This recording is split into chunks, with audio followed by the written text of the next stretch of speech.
काग मराल का सब सुनियो इत चित करके वो सत्संग होया काग मराल का सब सुनियो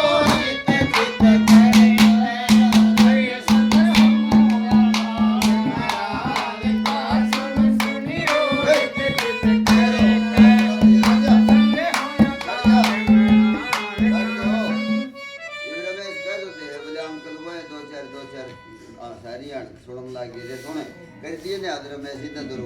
मेरी सुने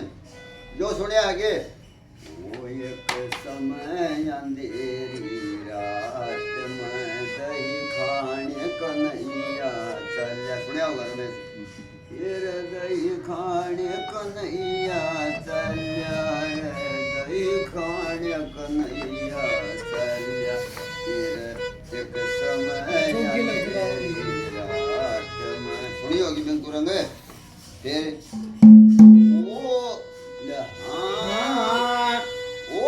सब सुनियो इत चित कर पैर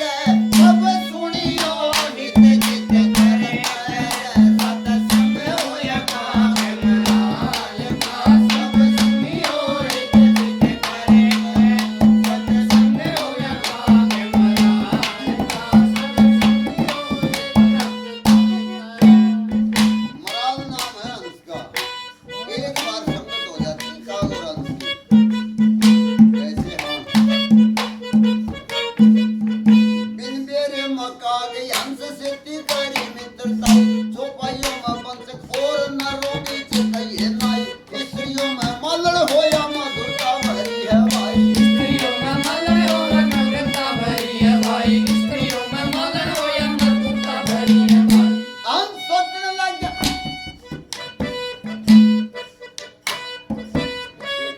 एक समय 8 बजे हंस का ताल है 8 एक समय 8 बजे हंस का ताल देखो एक समय आने दूसरा तब दूसरे रंग मेरे रंग ये किया है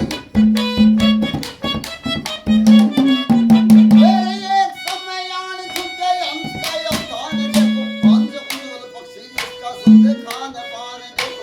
पानी न दूर करे हंस की पहचान देखो पानी न दूर करे हंस की पहचान देखो पानी न दूर करे हंस की पहचान तेरे हम तो लगे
सूरज के तन में एक वृक्ष की सी छाया के